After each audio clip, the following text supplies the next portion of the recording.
bakalan ada Your Say Class Be Ready for LPDP Scholarship. Nah, tentunya di sini kita bakalan kedatangan narasumber yang membanggakan Indonesia banget, yaitu Kak Elisa Meilani, award di LPDP 2021 yang sekarang tengah menjadi mahasiswa di Wageningen University and Research di Belanda. Dan yang kedua ada Kak Gianisa Vianda, award di LPDP 2021 juga, yang sekarang sedang menyelesaikan studinya di Cambridge University. Halo Kak Elisa dan Kak Gianisa. Halo Anis. Halo semua. Apa kabar Kak? Baik-baik. Baik, Alhamdulillah sehat. Sekarang posisinya di mana Kak? Lagi di mana untuk Kak Elisa? Oke, jadi sebenarnya aku belum mulai studinya. Jadi saat ini masih di Cirebon, masih bekerja full time. Nah, insya Allah untuk memulai studinya itu di Wageningen mulai tahun depan di bulan Juli. Doain ya semua teman-teman. Amin. Kalau untuk Kak Gianisa? Kalau aku posisiku udah mulai kuliah term pertama di Cambridge. Sekarang lagi masuk musim ujian sama musim esai nih. Wow. Sekaligus winter break di sini. Masuk lagi nanti Januari pertengahan. Cuma posisiku sekarang lagi nggak di Cambridge, aku lagi di London. Wow, keren sekali ya. Oke, buat kalian yang udah nggak sabar, langsung aja kita mulai talk show-nya. Tapi sebelumnya, aku mau ngingetin kalau untuk jadi partisipan yang aktif, karena 2 penyanyi terbaik bakalan berkesempatan mendapatkan hadiah berupa saldo e-wallet sebesar Rp100.000. Oke, langsung aja ya Kak ya. Pertanyaan untuk Kak Elisa, sebenarnya bisa diceritain nggak sih Kak, apa itu beasiswa LPDP? Oke, jadi sebenarnya buat teman-teman beasiswa LPDP itu beasiswa dari pemerintah Indonesia, it's fully funded scholarship dalam artian semuanya itu dipenuhi biayanya dipenuhin gitu sama pemerintah Indonesia melalui Kementerian Keuangan, lembaga pendidikan, lembaga dana pengelola pendidikan, nah gitu. Nah untuk beasiswa sendiri ini, beasiswa LPDP itu mulai dari jenjang S2 dan jenjang S3, dan itu juga bisa dilakukan baik di dalam negeri maupun di luar negeri, kayak gitu. Singkatnya seperti itu. Kalau untuk Kak Elisa sendiri berarti sedang mendapatkan beasiswa untuk S2? Betul, untuk S2 ke luar negeri. Nah, beasiswa LPDP ini nanti ada jalurnya ada beda-beda ya. Mungkin jalur aku sama Kak Gia juga mungkin beda. Jadi ada berbagai macam skemanya yang perlu diketahui dari mulai reguler, afirmasi, PTUD, sampai targeted gitu. Jadi nanti kita akan belajar lebih jauh tentang skema itu kali ya. Oke, kalau untuk beasiswa LPDP sendiri biasanya tuh dibukanya pas kapan, Kak? Kalau misalkan berdasarkan skema tahun 2021, jadi LPDP ini dibuka untuk 2 gelombang. Gelombang pertama itu dibuka saat 4 Mei, dan gelombang kedua itu, sorry ini sambil nyontek, yaitu tanggal 1 Agustus. Rata-rata seleksinya itu dari mulai 1 sampai 2 bulan. Dari mulai seleksi awal administrasi, seleksi substansi atau seleksi tulis, sampai ke interview di akhir pengumuman gitu. Jadi akan ada 2 gelombang dalam 1 tahun ya. Untuk tahun depan kita belum tahu, tapi tunggu aja biasanya karena LPDP itu subtle to change ya timeline-nya gitu. Oh, kalau boleh tahu dulu Kakak mengakses informasi tentang LPDP itu di mana, Kak?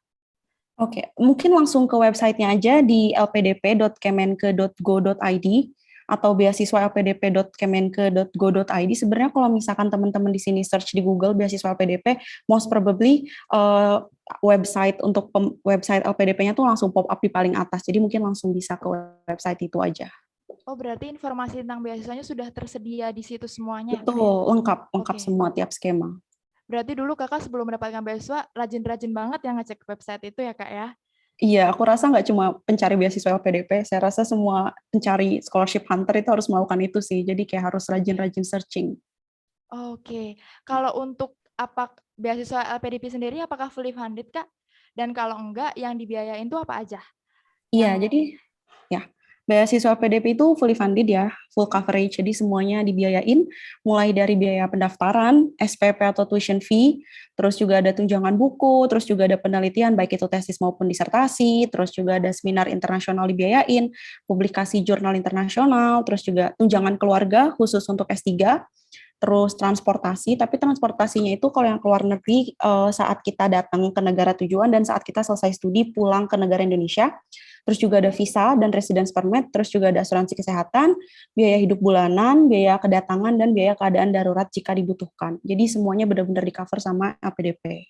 Berarti LPDP ini berarti sangat memfasilitasi pemenang dari beasiswa ini sendiri ya, Kak ya? Ya, it's fully funded scholarship lah, jadi semuanya di-cover. Oke, kalau boleh tahu berapa sih Kak kuota setiap bulan, setiap tahunnya untuk Hmm, award di LPDP ini sendiri? Oke, mungkin nanti Kak Gianisa bisa revise kalau misalkan aku salah, tapi setahu aku LPDP itu nggak pernah stating kuotanya berapa tiap Heeh. tahunnya.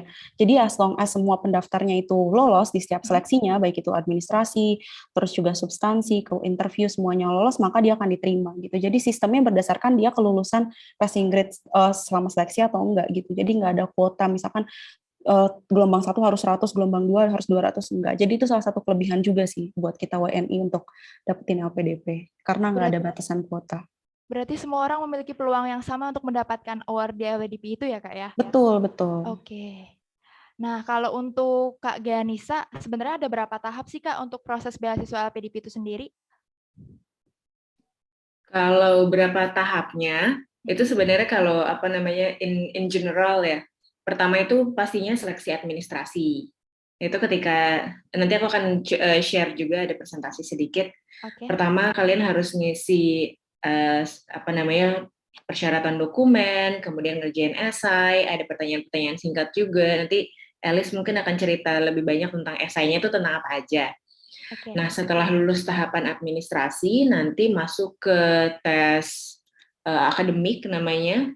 Mm-mm. Ada tes substansi akademik sama tes wawasan kebangsaan. Itu yang karena pandemi waktu itu jadi online. Awalnya tuh biasa kita kayak dikumpulin di sebuah tempat gitu yang besar, kayak mau tes CPNS gitu. Oh Nah, gitu. itu biasanya. Tapi nanti ada perbedaan ya. Tadi kan Elis cerita ada beberapa jalur tuh. Ada jalur di mana kita bisa skip di situ, jadi nggak pakai tes substansi akademik. Itu juga bisa. Nanti aku cerita lebih lanjut di presentasi aku. Sama terakhir seleksi wawancara. Udah Oh, sebenarnya itu aja sih, administrasi, kemudian yang tes substansi akademik dan wawasan kebangsaan, kemudian yang terakhir yang wawancara. oke. Mungkin bisa langsung di-share screen aja Kak. Pastinya yang lainnya udah pada penasaran banget sama tahapan-tahapan LPDP ini kayak gimana. Boleh. Aku boleh minta tolong di-share dari teman-teman Oke. your say nggak? Oke.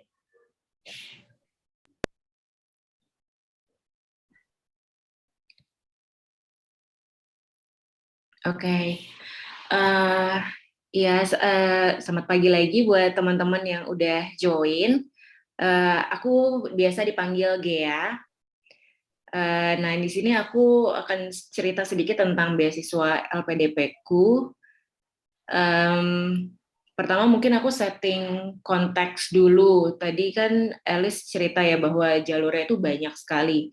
Ada jalur beasiswa umum, yang dimana aku dan Alice ada di dalam sini, jalur beasiswa umum, kemudian ada jalur beasiswa afirmasi. Afirmasi itu mungkin untuk yang ini ya, untuk yang daerah-daerah yang ada daerah-daerah tertentu gitu yang bisa yang ya, apa namanya biasanya daerah yang agak tertinggal gitu, jadi ada standarnya sendiri gitu untuk bisa mendapatkan beasiswa. Itu ada jalur afirmasinya di mana dia juga ngasih pelatihan kayak pelatihan bahasa, capacity building, yang seperti itu tuh juga ada jalurnya. Nah tadi Alice cerita baiknya memang langsung diakses langsung di websitenya karena di sana sangat lengkap. Tapi kalau yang akan aku share hari ini lebih spesifik ke beasiswa umum yang terdiri dari beasiswa reguler sama beasiswa perguruan tinggi utama dunia. Nah, beasiswa ini dua-duanya bisa untuk S2 dan S3. Untuk yang beasiswa reguler bisa untuk dalam negeri dan luar negeri. Jadi bisa buat ngambil S2, S3 di dalam negeri dan dalam negeri. Nah, untuk yang beasiswa perguruan tinggi utama dunia ini bisa buat S2 dan S3 juga, tapi cuma di luar negeri aja karena namanya beasiswa perguruan tinggi utama dunia gitu ya. Jadi beasiswa jalur ini kayak dikhususkan untuk anak-anak yang udah memiliki LOE atau surat penerimaan dari kampus yang terdaftar sebagai perguruan tinggi utama dunia. Boleh minta tolong next?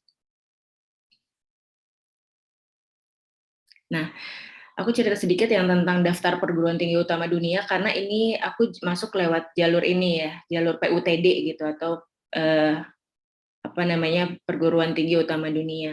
Ada 15 universitas di sini.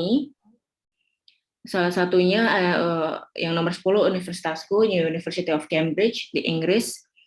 Jadi kalau kalian daftar universitasnya dulu, dan kemudian udah dapat surat penerimaan, kalian bisa skip satu tahapan, yaitu substansi akademik. Nggak perlu tes substansi akademik, langsung kalau kalian lulus tes administrasi, langsung masuk ke tes seleksi kebangsaan aja. Dari kebangsaan langsung ke, kalau tesnya lulus, itu langsung masuk ke interview ya, atau wawancara gitu. Jadi emang bagian tes substansi akademik itu menurut aku juga cukup kritikal ya, cukup sulit juga, karena ya seperti kayak orang-orang mau masuk ke tes CPNS gitu. Jadi kalau kalian bisa dapetin LOE dari salah satu, atau letter of acceptance dari salah satu perguruan tinggi ini, kalian bisa skip satu tahapan sebenarnya. Next dulu.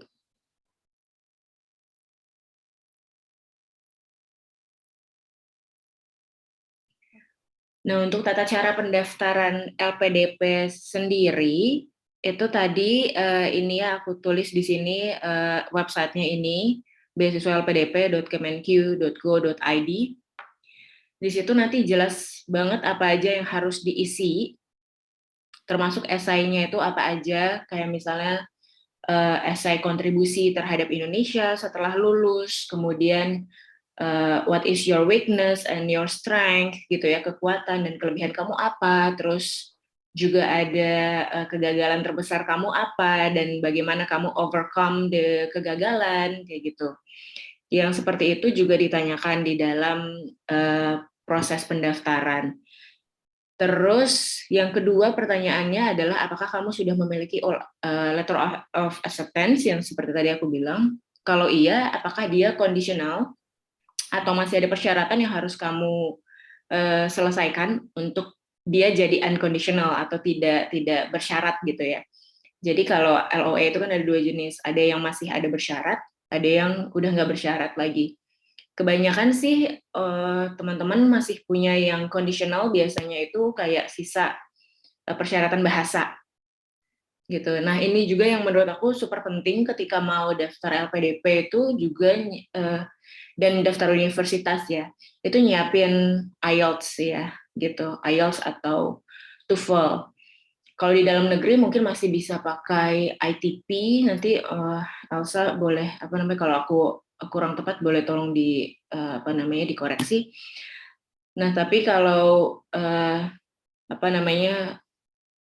pendapatku ketika kalian ingin daftar beasiswa dan kampus, memang salah satu yang harus sangat sekali dipersiapkan adalah sertifikat bahasa gitu.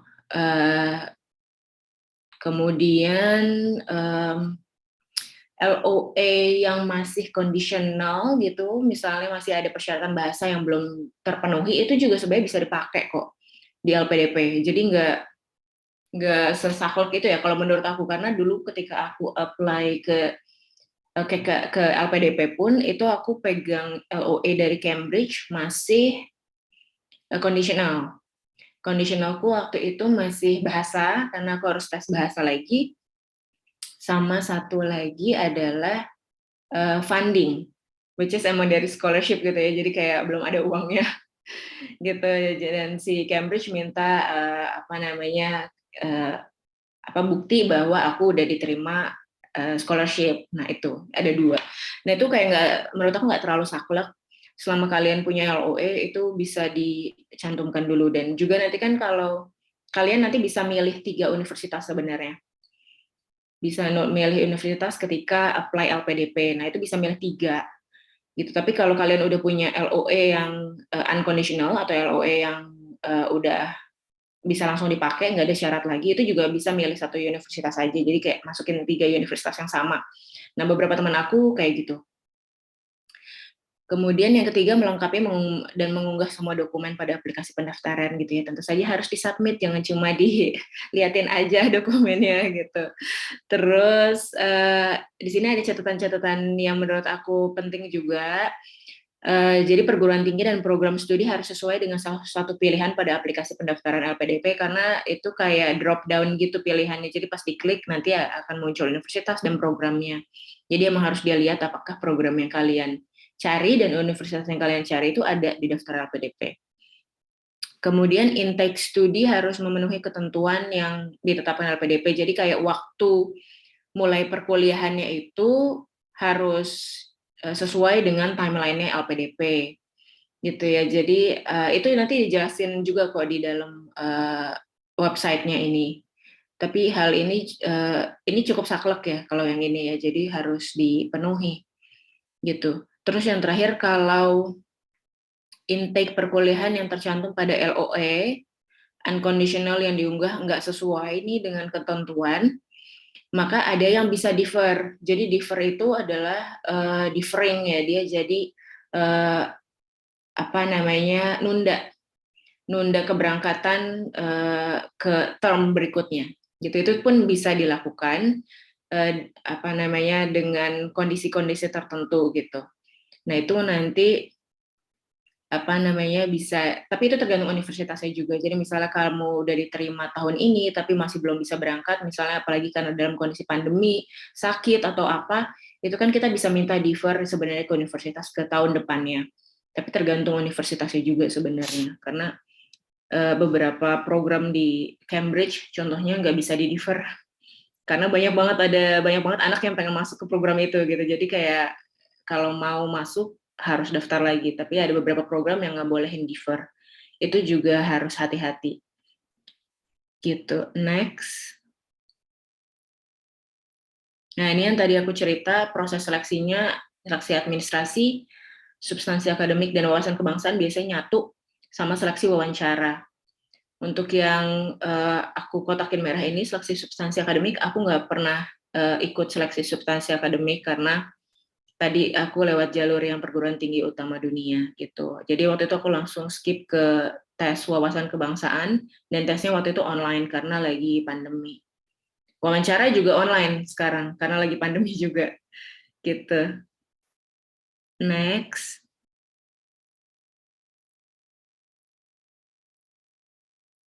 Oke, tips dan trik mendapatkan recommendation letter. Nah, ini penting banget menurut aku ya, recommendation letter ini. Recommendation letter bukan cuma untuk LPDP sebenarnya, tapi untuk university juga kita butuh recommendation letter. LPDP kita butuh 2 kalau aku nggak salah ya, Els. 2 recommendation letter ya. Betul, 2 recommendation letter. Kalau misalnya yang udah kerja, bisa salah satunya tuh dari tempat kerja.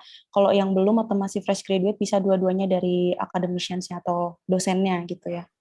Iya, sama kayak universitas sih. Dia juga biasanya minta 2. Cambridge juga waktu itu minta 2. Jadi ketika minta recommendation letter harus di mapping ya, maksudnya di kepala kita harus di mapping bahwa kita butuh recommendation letter bukan cuma buat scholarship tapi juga buat university.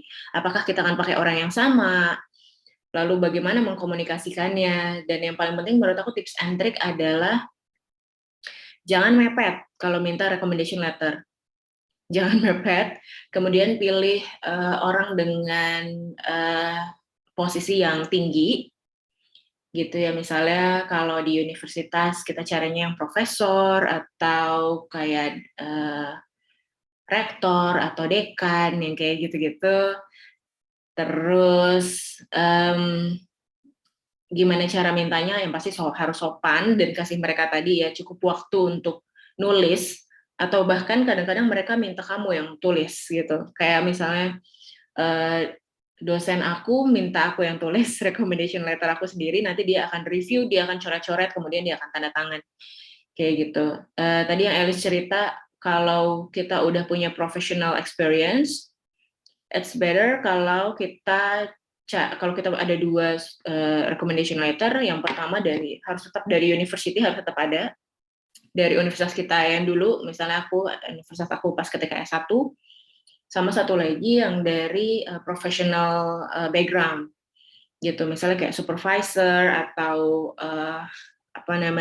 partner kerja gitu yang posisinya tinggi gitu kalau untuk recommendation letter. Terus aku percaya kalau recommendation letter harus cukup personal juga ya, jadi kayak harus orang yang cukup tahu siapa kamu, apa kekuatanmu, dan kayak dan jangan nulis apa kekuranganmu. Exactly, jangan ngomong bahwa anak ini ada kekurangan gini. Itu menurut aku agak kurang pas gitu ya untuk ada di recommendation letter gitu. Jadi ketika aku nulis my own recommendation letter, sebenarnya aku benar-benar tulis yang bagus-bagus semua.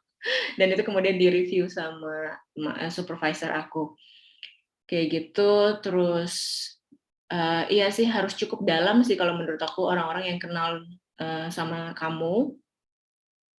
Jadi mereka bisa kasih contoh di mana kamu punya skill, kamu punya leadership yang deserve di scholarship dan deserve di university.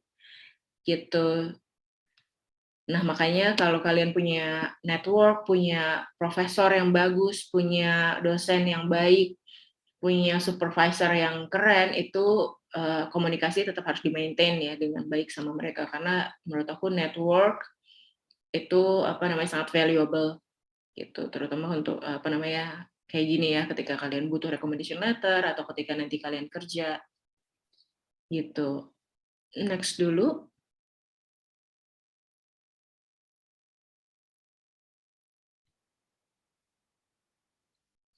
Setelah recommendation letter, next kalau boleh ada tips and trick memilih kampus dan jurusan. Nah, kalau ini tips and trick dalam memilih kampus jurusan versi aku ya. Kalau aku ketika milih kampus dan jurusan itu pilih yang sesuai dengan what are you believing on gitu ya. Jadi kayak what causes are you believing on. Jadi kayak setiap orang pasti punya hal yang mereka mau lakukan di dalam kehidupannya atau punya causes ya, atau kayak tujuan gitu ya, tujuan hidup kamu tuh apa, causes itu kayak impact apa yang ingin kamu lakukan di hidup kamu gitu. Jadi what is your biggest causes yang mau kamu lakukan, and how do you get to that journey gitu. Jadi kayak kalian akan pilih jurusan yang akan ngebantu kalian sampai di titik yang kalian inginkan. Jadi kayak itu untuk milih jurusan ya. Kayak misalnya aku jurusanku adalah conservation, environmental conservation. Aku ambil nama programku adalah conservation leadership. Itu emang cuma ada di Cambridge. Cambridge punya, ini aku cerita sedikit, Cambridge punya Cambridge Conservation Initiative yang nggak ada di tempat lain. Jadi cuma ada satu di dunia, that is the Cambridge Conservation Initiative. Isinya adalah orang-orang yang mencintai lingkungan, kemudian mereka kerja untuk perubahan iklim, menjaga keanekaragaman hayati gitu. Nah, itu ada itu cuma the organization cuma ada di Cambridge aja gitu. Jadi ketika aku milih kampus dan jurusan itu karena memang aku tahu ada sesuatu di kampus ini yang nggak dimiliki oleh kampus yang lainnya. Kayak gitu. Nah, itu bisa juga kamu temukan di kampus yang kamu pengen masukin gitu ya. Kemudian untuk milih jurusan juga kadang-kadang gini, ketika kampusnya bagus, tapi bisa jadi in term of jurusan dia nggak terlalu bagus. Itu juga kemungkinan terjadi, kayak misalnya development studies gitu ya. Kalau di UK the best development studies itu ada di Sussex. Nah, tapi Cambridge juga punya development studies, atau Oxford dia juga mungkin punya development studies, tapi the best development studies is in Sussex gitu. Nah, itu kalian juga harus paham ranking-rankingnya. Jadi bukan cuma ngeliat ranking kampus, tapi juga lihat ranking jurusan kalian yang kalian mau tuju, kayak gitu ketika milih. Jadi dan itu informasinya semua ada di internet, jadi memang harus rajin riset, browsing kayak gitu. Next. Oke, ini yang terakhir yang aku mau ceritain adalah mempersiapkan diri untuk wawancara.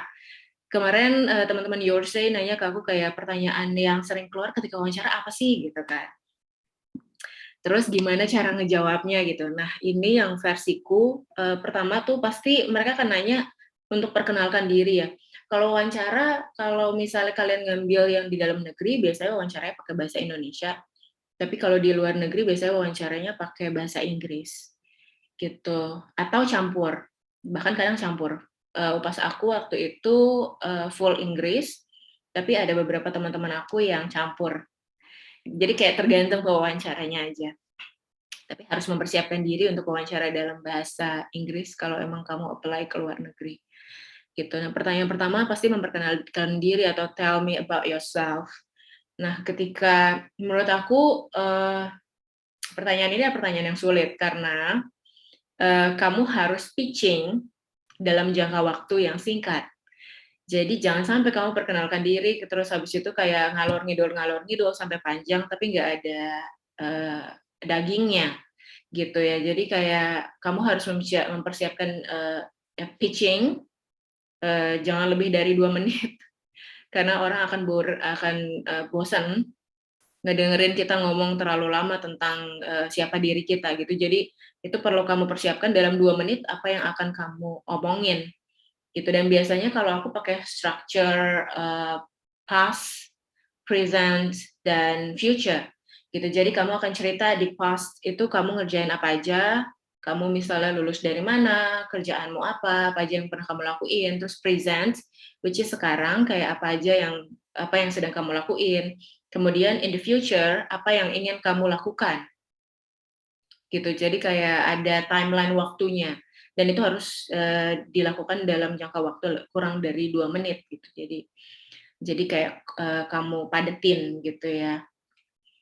Nah, menurut aku ini termasuk yang susah, jadi kamu harus latihan banget di depan kamera, di depan kaca misalnya, kayak kamu cerita tentang diri kamu.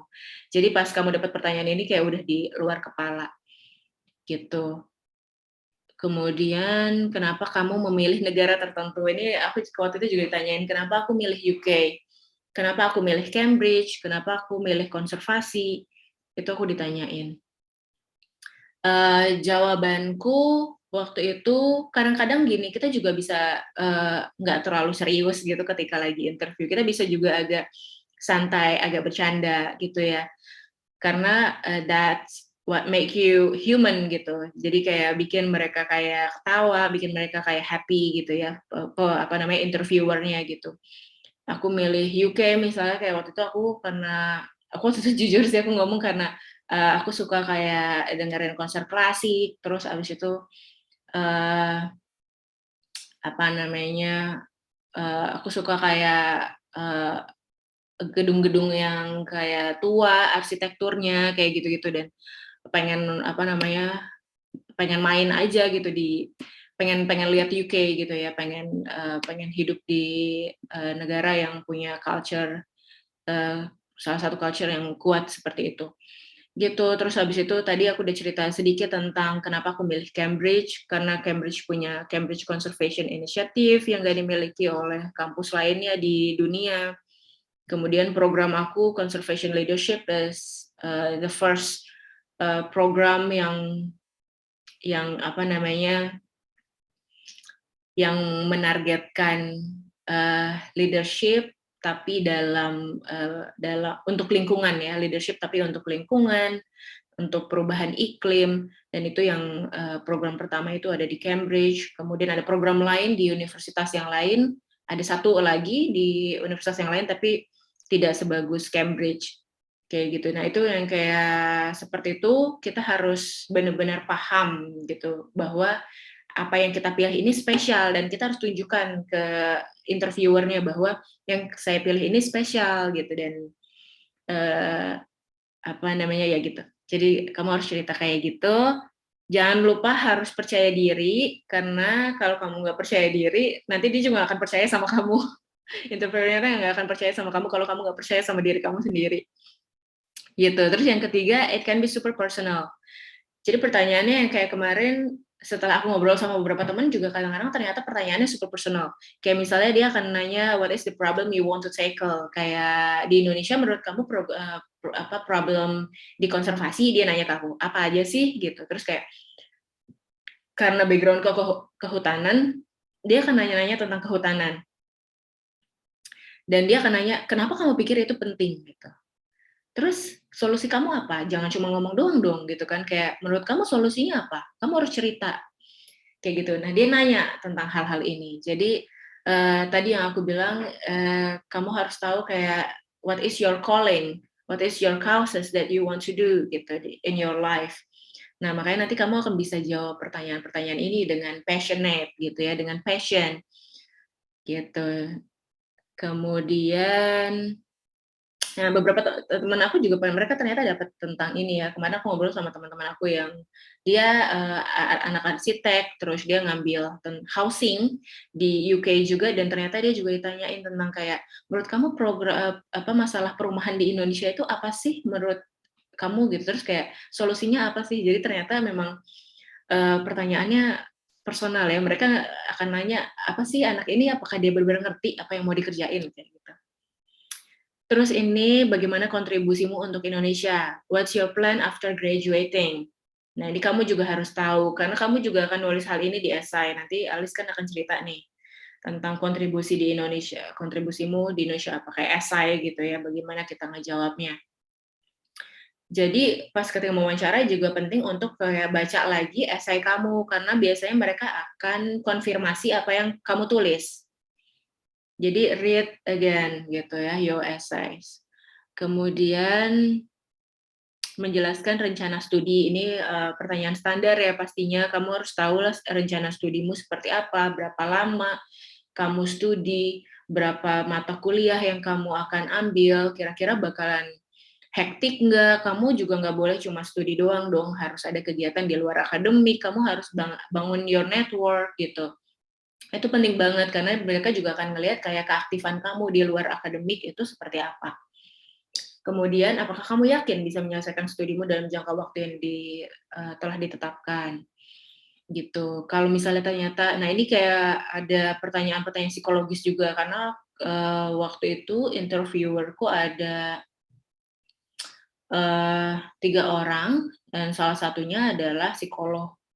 Jadi ada pertanyaan-pertanyaan yang agak psikologis juga, kayak bagaimana caramu mengatasi homesick, terus kalau yang udah nikah, gimana cara menyeimbangkan kuliah dengan keluarga, punya misalnya kayak dia mungkin akan kasih kasus-kasus ke kamu juga, kayak gitu. Jadi bisa dipersiapkan bagaimana cara menjawabnya gitu.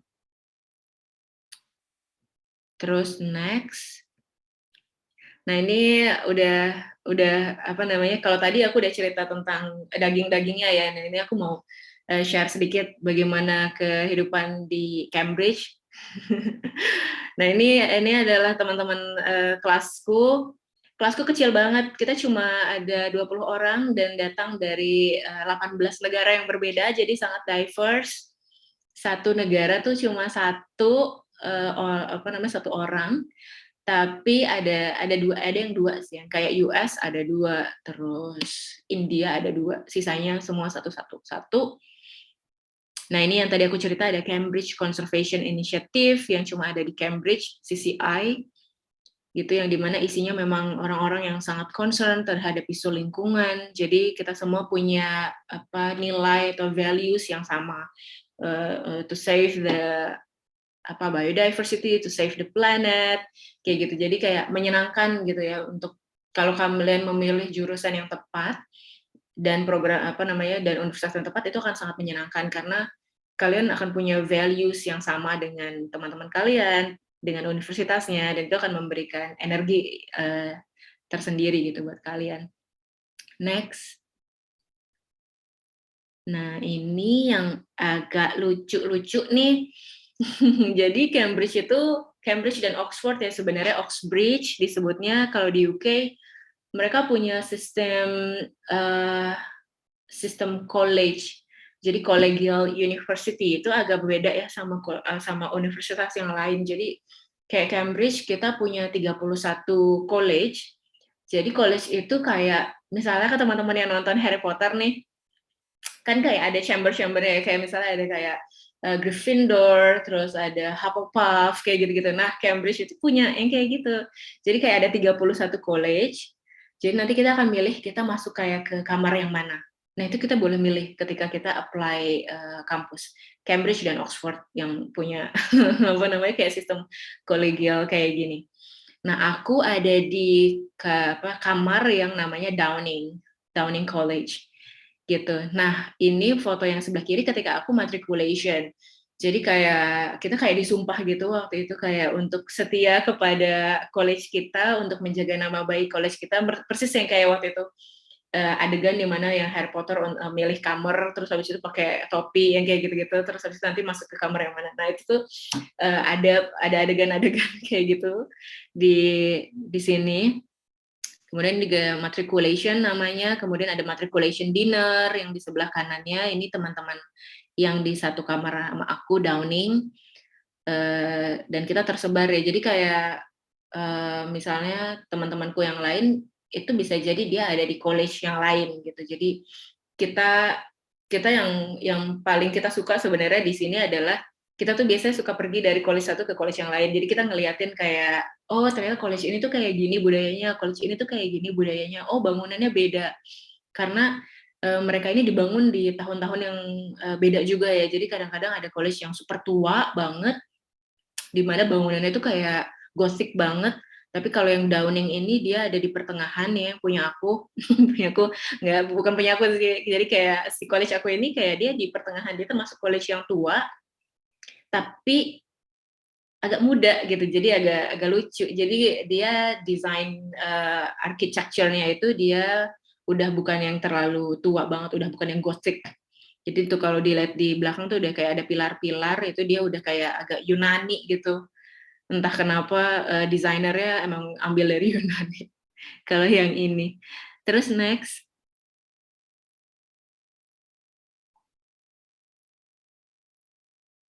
Nah, ini aku cerita sedikit yang sebelah kanan kiri atas itu yang kelihatan ada gerejanya, itu adalah tempat akomodasi aku. Jadi akomodasiku on-site di Downing College. Jadi college-college ini juga dia nyediain akomodasi, nggak perlu susah-susah cari akomodasi di luar. Kalau kita dapat akomodasi di college itu enak banget sih, jadi kayak kita tinggal literally di dalam college-nya itu ke library gampang, ke tempat makan juga gampang. Nah, ini nanti nyangkut ke biaya juga ya, kalau makan di dalam college itu murah banget. Soalnya kayak disubsidi sama college-nya, jadi kayak dia punya hall di dining makan gitu. Nah, itu kayak murah banget kalau makan di luar misalnya bisa nyampe 7 atau sampai bahkan 10 belasan bahkan pound sterling. Tapi kalau makan di college itu paling kayak cuma 3 pound sterling, 2 pound sterling kayak gitu karena disubsidi. Jadi jauh banget bedanya. Hemat banget kalau bisa makan di college. Nah, yang atas itu, yang tengah atas itu Downing. Itu Downing sebelum masuk ke winter, masih ada warna-warna cantik. Terus yang sebelah kanan ini yang persegi panjang ini fotonya yang tinggi. Ini dining hall. Jadi kayak kita bisa makan tiap hari di dining hall yang mirip kayak ruangan Harry Potter kayak gini. Itu ini banget sih, menyenangkan banget. Ini dia college-nya bukan college aku, ini King's namanya, King's College, salah satu college yang berbeda ya, salah satu kamar yang berbeda di Cambridge. Ini dia salah satu college paling tua di Cambridge. Yang di bawah tengah itu King's juga, itu yang bawah semua King's sih, itu King's College. Itu yang kayak kalau kalian browsing kayak University of Cambridge, biasanya langsung muncul di Google gambar-gambarnya King's, karena emang ini kayak trademarknya Cambridge banget lah, King's College ini yang paling terkenal ininya ya, desainnya gitu. Terus slide terakhir aku adalah next. Oke, ini adalah teman-teman Indonesia di Cambridge, lumayan banyak gitu yang tahun ini. Ya, boleh next paling terakhir, punten. Nah, ini teman-teman Indonesia di Cambridge sekarang lumayan banyak. Ada sekitar 25 mungkin, 25 sampai 30 orang, mulai dari S1, S2, S3. gitu. Nah, ini kita tergabung di dalam PPI Cambridge atau apa namanya ini ya apa namanya untuk teman-teman yang sekolah di Cambridge kita masuk udah langsung otomatis jadi anggotanya PPI Cambridge. Kalau mau ada tanya-tanya lebih jauh, aku juga salah satu komite di PPI Cambridge, bagian eksternal. Ketuaku ada namanya Sarah. Kalau mau nanya-nanya lebih banyak tentang Cambridge, bisa langsung DM aja Instagramnya ke PPI Cambridge. Gitu, mau nanya-nanya, banyak banget sih pertanyaan-pertanyaan gitu, kayak apa namanya persyaratan, atau kayak gimana sih apa namanya kehidupan di Cambridge kayak gitu, itu bisa kita juga suka ada acara, nah itu bisa dipantengin di Instagramnya PPI Cambridge atau kalau mau ada pertanyaan bisa di DM ke situ juga. Terus kalau mau reach out ke aku juga boleh di DM di Instagram aku Giani Safianda. Gitu. Terima kasih semuanya. Back to you Anis. Maaf lama ya ceritanya. Luar biasa banget Kak Gianisa Putri ini presentasinya. Aku jadi ikutan bangga loh ngelihat foto-fotonya tadi. Sama pengalamannya luar biasa sekali. Terima kasih udah mau menyampaikan materi. Dan buat kalian pasti bakalan langsung termotivasi banget untuk langsung cus nyari beasiswa ya. Nah buat yang mau nanya-nanya lebih lanjut bisa langsung aja ke PPI Cambridge ya Kak ya tadi sama ke akun Instagramnya Kak Gianisa ya. Iya, Oke. monggo. Oke, kita lanjut. Untuk tadi kan salah satu proses pendaftarannya ada menulis esai ya Kak ya. Nah, gimana sih tips dan trik menulis esai yang bagus gitu buat untuk proses pendaftaran LPDP untuk Kak Elisa? Bisa di-share bagaimana cara tips menulis esai yang baik? Iya, jadi kan kalau misalkan di LPDP itu, kalau nggak salah esainya ada 2 jenis yang diminta. Yang pertama itu yang personal statement, sama yang kedua itu adalah kontribusi untuk kembali ke Indonesia untuk tahunku di 2021. Nah, kalau misalkan saranku yang pertama pasti harus ikutin dulu format yang diminta ya. Misalkan kalau misalkan ada formatnya diminta maksimal berapa ribu kata, nah kita harus aware sama hal-hal kayak gitu. Itu harus basic teknisnya diikutin dulu. Terus yang kedua, kalau misalkan untuk personal statement gitu, kalau misalkan aku pribadi ya, ini mungkin Kak Gia bisa nambahin di esai.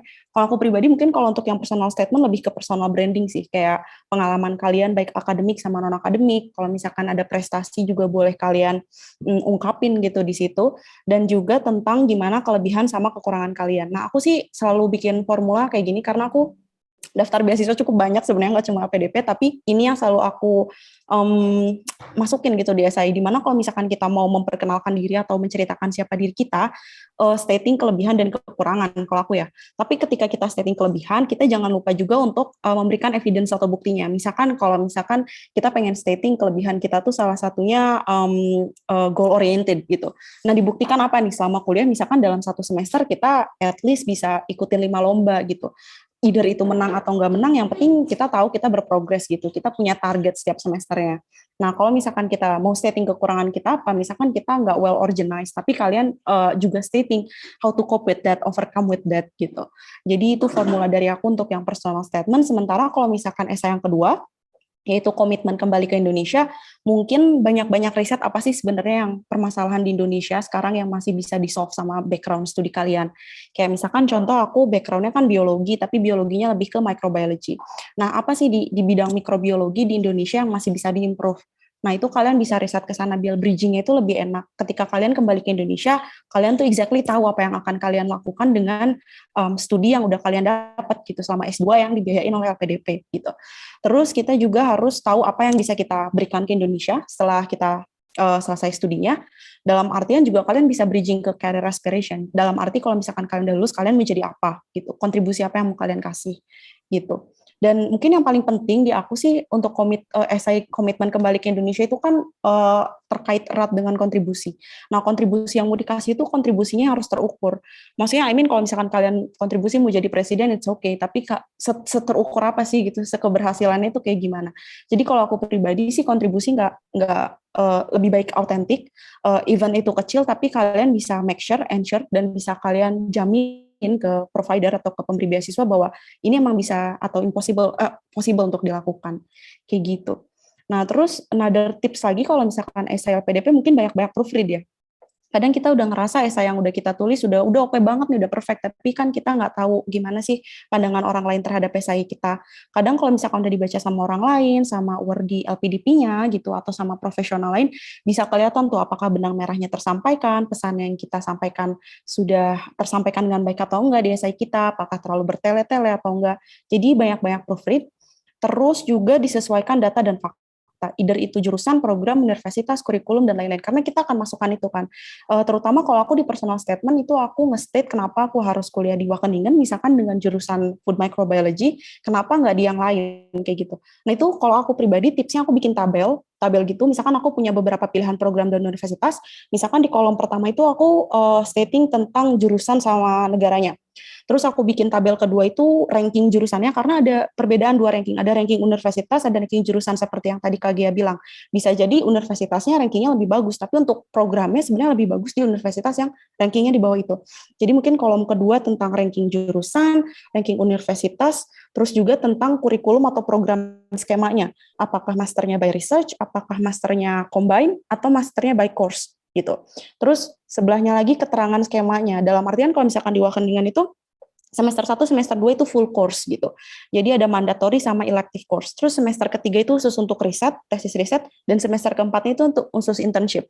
Nah, gimana kalau misalkan di universitas dan program lain? Apakah seperti itu atau misalkan karena master by course hanya ada 2 semester dan semuanya course mandatorinya?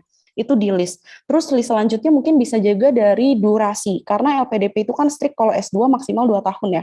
Nah, itu akan memengaruhi juga apakah program dan jurusan kalian itu suitable untuk dibiayai oleh LPDP. Terus yang kolom terakhir mungkin requirement dari universitas dan jurusannya tersebut. Karena kan LPDP itu bisa ada 2 skema ya.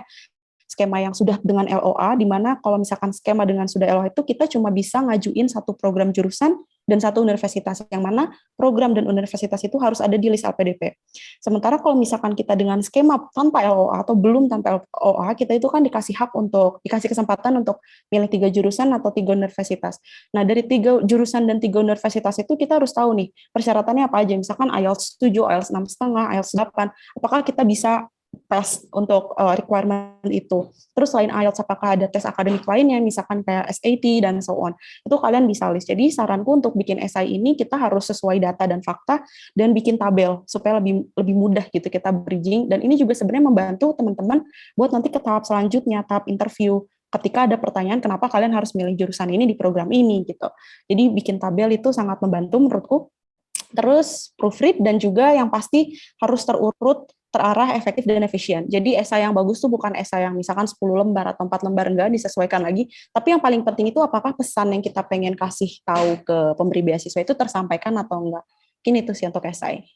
Oke, berarti harus sering-sering dicek lagi ya Kak ya? Betul, research tentang jurusan itu juga penting, masalah yang di Indonesia juga penting gitu. Kalau tadi kan Kakak sempat menyinggung 3 universitas yang menjadi pilihan. Nah, itu gimana sih Kak cara memilih universitasnya? Apakah harus tergantung ranking universitasnya sendiri atau bagaimana Kak? Yang pasti kalau misalkan kita milih jalur skema tanpa LOA, kita harus tahu dulu bahwa ketiga jurusan dan ketiga universitas yang mau kita daftar itu sesuai dengan list LPDP. Karena LPDP itu strict. Bahkan kalau misalkan aku jalurnya reguler, dengan misalkan temanku yang jalurnya targeted atau afirmasi, itu bisa beda list universitas dan jurusannya. Pertama, make sure itu dulu. Yang kedua, sebenarnya LPDP nggak pernah ngeset pokoknya yang universitasnya rankingnya paling atas harus di ranking 1, enggak. Itu tergantung kebutuhan kita. Again, apakah risetnya bisa berdasarkan risetnya yang teman-teman mau ambil, ataukah berdasarkan kurikulumnya yang teman-teman mau bridging, atau juga ranking universitasnya boleh. Bahkan ranking pun skemanya ada berbeda-beda kan, ada yang rankingnya QS misalkan, atau Shanghai dan segala macam. Jadi berbeda-beda versi. Itu tergantung kebutuhan teman-teman dan tugas teman-teman tuh yang menyampaikan ke beasiswa berdasarkan apa gitu. Oke.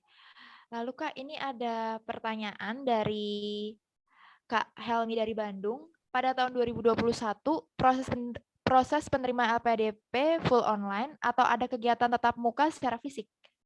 Oke, kalau misalkan di kita yang 2021 itu full online. Itu juga pertama kali karena sebelumnya selalu ada physically gitu. Tapi kalau sekarang online, mulai dari semua tahapannya, dari administrasi, seleksi, interview, bahkan PK-nya pun online. Gimana Kak? Bahkan PK, Kayak bahkan PK-nya pun online. Jadi semua seleksi baik administrasi, terus substansi dan juga interview itu semuanya online. Sampai PK pun online. Gitu.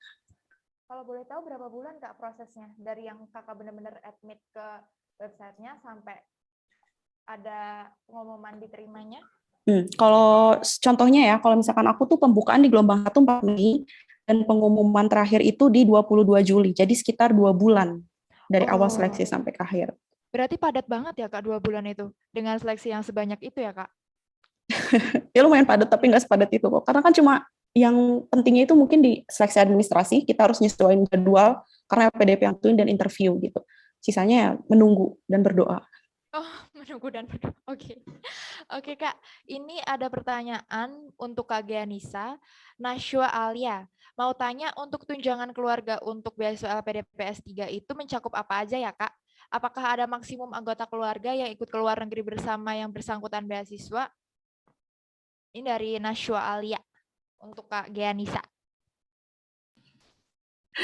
Nah, oke. Aku ngambil MPhil ya di sini. Jadi aku ngambil S2 nih. Jadi mungkin emang baiknya dia lah jawab sama yang S3. Tapi kita nggak yang ngambil PhD nih di sini. Tunjangan keluarga itu ada sepemahaman saya. Dia itu nggak langsung di tahun ini harus dicek lagi sih nanti ya, Alice, kalau kamu tahu sedikit. Tapi bukan di tahun pertama, kalau saya sepengetahuan saya tahun kedua baru bisa dikasih tunjangan keluarga karena mereka pengen kita settle down dulu untuk terutama untuk yang PhD karena cukup berat ya programnya, risetnya gitu. Terus yang bisa di cover kalau nggak salah ya, kalau saya nggak salah itu pasangan sama 2 anak gitu. Tapi nggak full, nggak yang kayak misalnya kalau misalnya di UK, di Cambridge ya karena yang saya tahu, atau di London, di Cambridge itu dia per bulannya 1275 GBP, pound sterling gitu ya. Nah, itu nggak full dapatnya untuk yang keluarga. Jadi ada berapa persen gitu ya. Nah, ini yang mungkin aku juga takutnya salah informasi nih berapa persennya. Tapi kalau saya nggak salah sih nggak nyampe 50% atau antara 40-60%, tapi ini harus dicek lagi sih. Alice, kamu tahu nggak tentang itu? Aku jujur nggak terlalu ini nih, aku takut salah informasi. Iya, aku juga. Bisa menambahkan kalau Iya, aku juga exactnya sih nggak tahu ya berapa persen. Cuma emang nggak full sih, nggak full kayak 100% per orang. Tapi ada inilah apa namanya. Tapi memang ada apa namanya di cover ya pasangan sama kalau nggak salah maksimal 2 orang anak gitu. Oke. Tapi tetap diberi biaya, tapi memang tidak full ya, seperti itu ya? Oke. Jadi misalnya kayak kalau fullnya itu 1 orang, kalau kita sebagai penerima beasiswa dapat 1,275 misalnya di Cambridge, pound sterling, keluarga kita nggak mungkin dapat 1,275 juga. Jadi kayak ada berapa persen dari 1,275 itu. Nah, persenannya itu yang takutnya salah informasi. Tapi kalau untuk asrama atau dormitory-nya sendiri disediakan atau bagaimana, Kak? Kalau boleh tahu. Itu nyari sendiri ya. Oh, nyari Dan sendiri. apa namanya uang yang dikasih oleh LPDP itu, uang bulanannya itu udah semuanya. Jadi mereka nggak akan misalnya bayarin untuk housing atau apartemen sendiri, kemudian itu adalah uang makan doang gitu. Nggak kayak gitu. Jadi dia kasih ke kita yang manage. Jadi kita yang manage itu uang mau dipakai untuk apa namanya nyewa apartemen atau nyewa akomodasi kayak gitu, terus mau dipakai untuk bayar listrik, mau dipakai untuk makan. Nah, itu kita yang manage sendiri uangnya. Nah, kalau aku karena tadi aku tinggal di college, aku nyari akomodasinya, aku email ke college, aku nanya kayak ada akomodasi enggak, tapi kalau di kampus yang lain kemungkinan ada yang punya asrama, ada yang enggak. Kayak teman-teman di London ini kebanyakan mereka nggak punya asrama, jadi mereka harus cari sendiri akomodasinya. Oke. Pertanyaan selanjutnya dari Siliatul Asfia. Bagaimana jika saat menjalani pendidikan lalu ada kendala misalnya tidak lulus satu mata kuliah, itu bagaimana Kak? Apakah biaya ditanggung beasiswa juga? Ini untuk Kak Ganisa dan Kak Elisa. Kak Elisa terlebih dahulu. Sebenarnya karena aku belum mulai kuliah dan itu sebenarnya ada aturannya ya di bukletnya tentang kalau misalkan kita keterlambatan dari lebih masa studi atau misalkan karena ada satu matkul yang gak lulus dan harus extend, itu ada aturannya. Cuma aku nggak tahu tuh Kak exactnya kayak gimana Kak Gianisa. Tapi Hmm, pernah dengar dari cutting sih itu harus dikonfirmasi dulu ke LPDP, dan apakah LPDP mau membiayai lebih lanjut itu harus berdasarkan reasoningnya kenapa gitu. Kok dari iya. KG gimana? Mm-mm. Kalau dari aku, kalau udah dapat beasiswa nggak boleh nggak lulus sih. Harusnya ya. Iya nggak? Iya.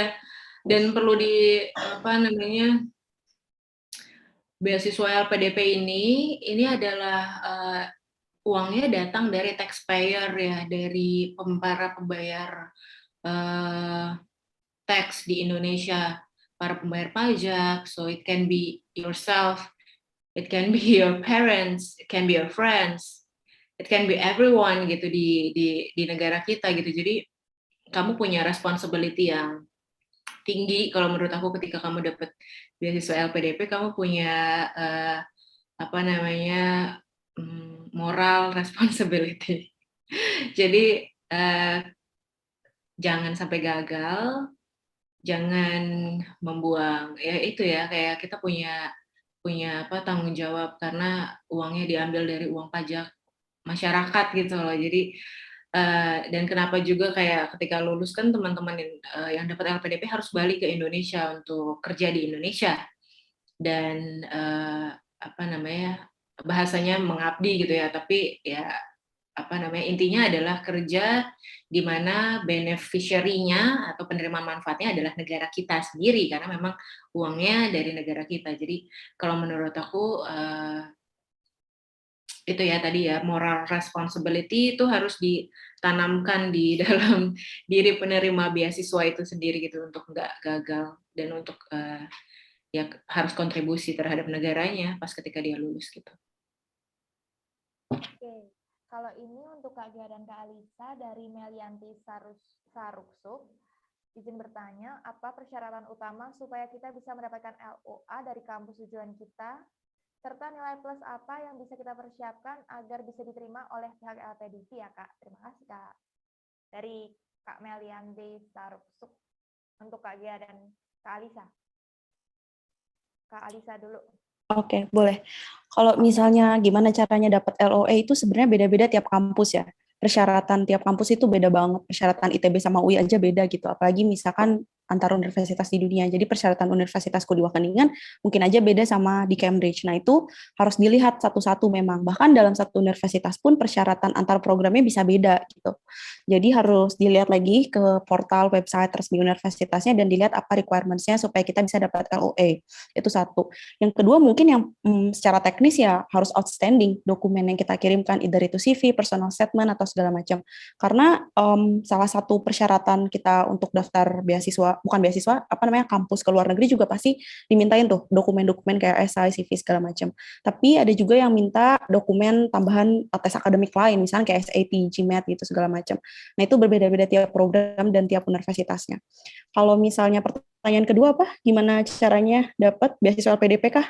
Iya, nilai Ah, plus apa yang bisa kita persiapkan untuk mendapatkan beasiswa LPDP?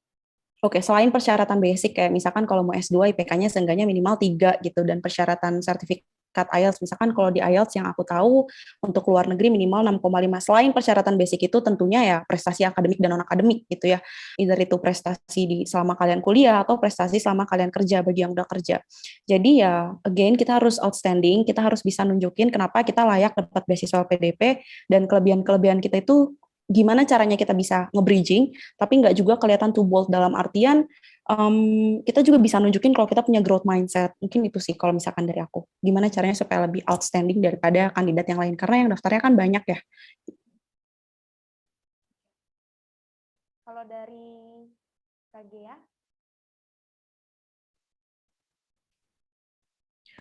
Kalau dari aku mungkin sedikit aja sih tambahan, tadi dari Alice sudah cukup, udah lengkap soalnya. Uh, ada beberapa kampus yang seleksinya itu mungkin agak beda. Misalnya kayak dia ada interview gitu, atau ada yang untuk master tapi butuh kayak proposal riset, itu juga ada. Jadi kayak beda-beda banget tergantung jurusan.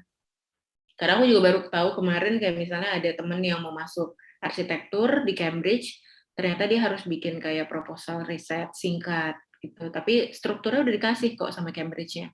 Dia kayak hanya tinggal ngisi-ngisi aja, tapi itu kan kayak apa pekerjaan yang lain gitu yang harus disiapkan, kamu butuh waktu untuk duduk dan nulis kayak gitu. Nah, kalau aku programku aku bikin waktu itu 2 esai untuk ke Cambridge sama 1 interview. Jadi pertama mereka ngelihat tulisan kita di esai, apakah cukup bagus, apakah topiknya yang diangkat juga hot gitu ya, topiknya bagus, argumen kita kuat, terus konklusinya juga rasional, sama satu lagi yang ketika interview. Nah, ketika interview mirip-mirip lah sama pertanyaan-pertanyaan LPDP, cuma pakai bahasa Inggris aja gitu ya, dan lebih spesifik misalnya ke program yang kita pilih. Kayak gitu. Jadi yang dipersiapkan itu aja sih, paling untuk paham bahwa tiap program bisa jadi prosesnya beda. Oke. Kalau untuk pertanyaan dari Kak Sofia Rizky mungkin udah terjawab dari pertanyaan-pertanyaan sebelumnya dan udah dijawab juga sama 2 narasumber kita. Selanjutnya dari Siliatul Asfia, izin bertanya lagi Kak, dulu Kakak S1 ambil jurusan apa? Apakah harus sejalur dengan S1-nya dan apakah ada beasiswa untuk S1 Kak? Terima kasih. Untuk Kak Elisa, bagaimana Kak? Oke, jurusanku waktu S1 tuh biologi murni, dan jurusan untuk S2 aku itu food microbiology. Jadi basicnya lebih lebih spesifik, meskipun beda fakultas sih. Kalau misalkan aku waktu S1 fakultasnya biologi kan masuk ke fakultas MIPA ya. Nah, pas S2 itu aku udah sebenarnya fakultasnya udah fakultas food science and technology. Tapi emang jurusannya food microbiology. Jadi bisa sebenarnya kalau LPDP sendiri, khususnya LPDP itu bisa lintas jurusan gitu. Karena banyak yang jurusan S1-nya apa, S2-nya paling banyak mungkin MBA gitu yang beda jurusannya. Jadi kalau S2 di LPDP khususnya nggak harus saklek jurusannya selinier, tapi itu pintar-pintarnya kita, kalau jurusan yang nggak linear, reasoningnya apa? Kenapa kita harus ngambil jurusan itu? Apa yang kita punya supaya kita bisa keterima di universitas dan jurusan itu? Itu sih. Oke. Untuk dari M. Pandu Kurnia, untuk Kak Ganisa ya pertanyaannya. Aku Pandu izin bertanya, apakah ada tips khusus dalam memilih college, Kak? Tips khusus dalam memilih college. Nah, ini juga nih pas aku masuk itu jujur aku tuh buta banget terhadap college gitu ya, perkollegean ini kayak apa sih ini gitu kan. Terus waktu itu aku milih college yang paling, jadi setiap college dia punya endowment funds gitu ya. Ada college-college kaya juga nih, jadi kayak agak kapitalis juga nih college-college.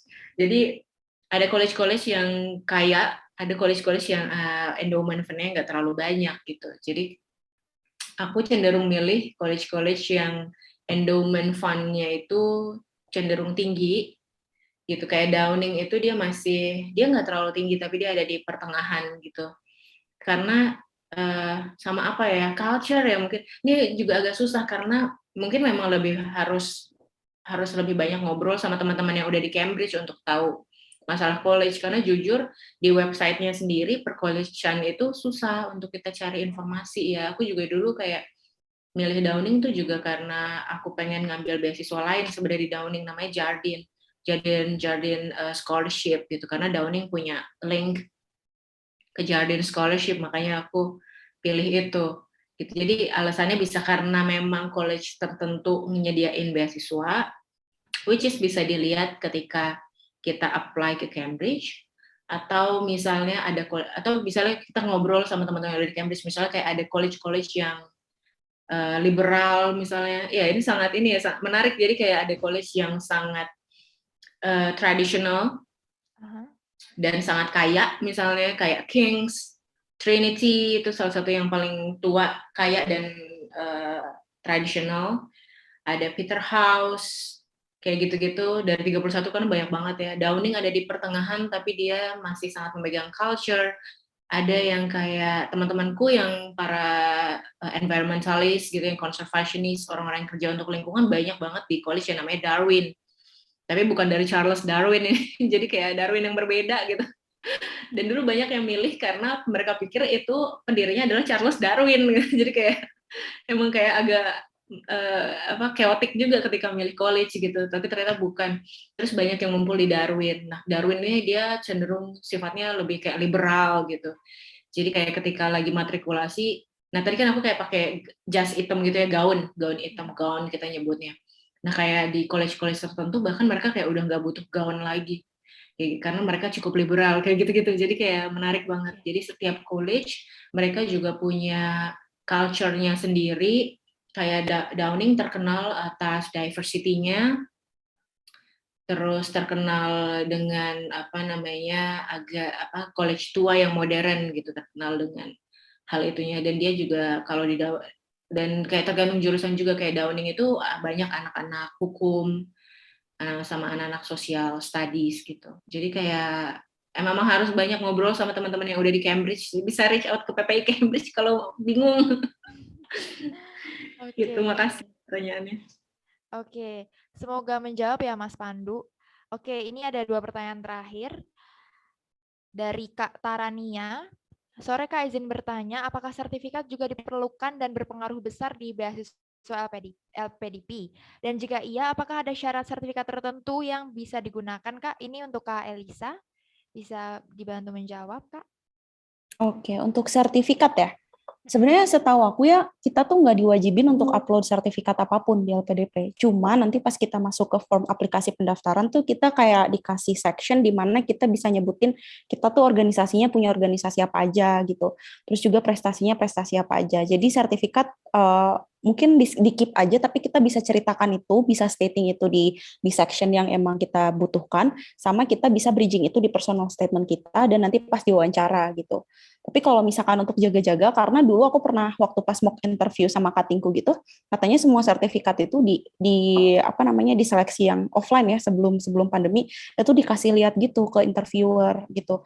Nah kalau jadi waktu aku jaga-jaga semua sertifikat itu udah di dalam satu tab, in case kita harus nunjukin ya kita tinggal share screen aja gitu. Tapi enggak sih waktu aku pas wawancara nggak disuruh tunjukin, aku nggak tahu waktu KGA kayak gimana, tapi disiapin aja, tapi nggak perlu disubmit, nggak perlu diupload gitu. Tapi yang pasti bakal tetap berpengaruh kok. Kalau untuk KGA sendiri bagaimana Kak? Tentang Gimana, sertifikat ini.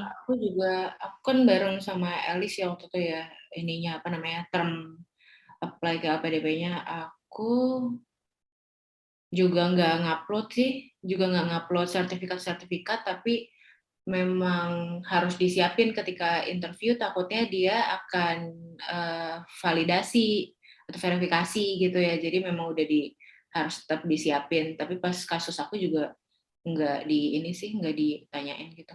Oh ya, itu ada yang terkait biaya ya, kalau boleh nambahin sedikit. LPDP ini selain full funded yang emang kayak kebutuhan primer, dia tuh juga nyediain ketika lagi pandemi kayak gini, kan aku berangkat dalam kondisi pandemi, aku harus ngambil PCR, terus aku harus ngambil karantina 10 hari di hotel, waktu itu 2.200 GBP, 44 juta gitu ya, kayak mahal banget, itu dibiayain semua sama LPDP. Jadi kalau menurut aku LPDP ini adalah salah satu beasiswa yang sangat baik banget, sangat generous banget LPDP ini. Jadi kayak apa namanya ya itu ya compare to other scholarship gitu, LPDP ini termasuk yang paling generous kalau menurut aku. Jadi kayak nggak perlu pusing mikirin tiket dibayarin atau enggak, karantina dibayarin atau enggak, karena semuanya dibayarin. Oke, luar biasa sekali ya memang beasiswa LPDP ini ya Kak ya. Oke, ini ada pertanyaan terakhir dari Dea Sakinah. Kalau ngambil jurusan yang nggak linear, gimana menurut Kakak?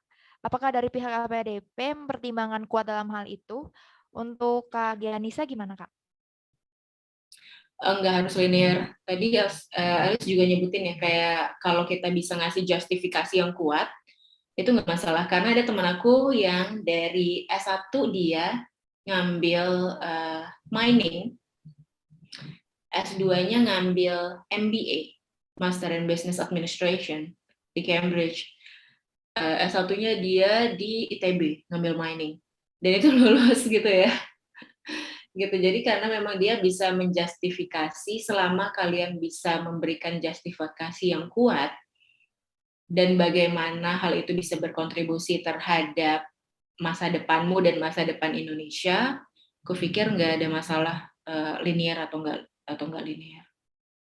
Kalau menurut Kak Elisa sendiri bagaimana, Kak? Iya, iya. Again ya, kalau misalkan pindah jurusan sih LPDP nggak pernah setting strictly nggak boleh gitu. Yang penting justifikasi kita, reasoning kita kenapa gitu.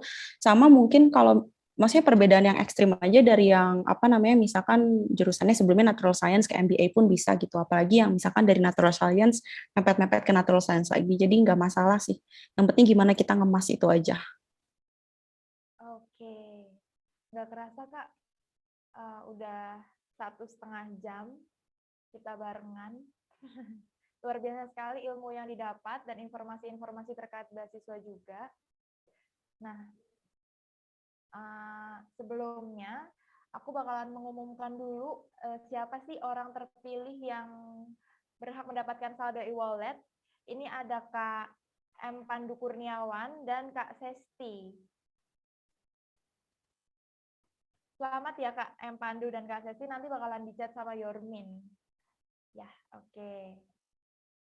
Nah, untuk sebelum kita mengakhiri acara ini, jangan lupa untuk isi link presensinya, udah ada di kolom chat. Jangan lupa untuk membagikan sertifikatnya. Nah, sebelumnya kita bisa foto bareng dulu ya.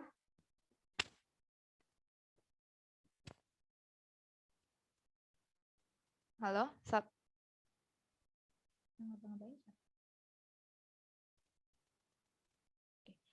Oke, bisa on cam semuanya.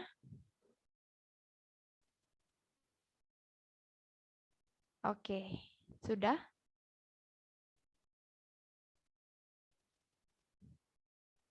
Oke. 1, 2, 3. Oke, sekali lagi ya. 1, 2, 3. Oke. Oke, untuk Kak Elisa dan Kak Gianisa, makasih banget udah sharing ilmunya ke kita sore ini. Sangat bermanfaat sekali dan tentunya kita bakalan lebih semangat lagi mencari beasiswa ya. Oke. Nah, buat Sobat Suara, jangan lupa untuk mengikuti Suara Community Institute. Buat kalian yang pengen jadi jurnalis atau konten kreator, bisa banget langsung daftar, karena pendaftarannya masih dibuka sampai besok. Jadi buruan karena benefitnya ada banyak banget. Nah, terima kasih ya semuanya. Dadah. Terima kasih, semangat semuanya, siswa.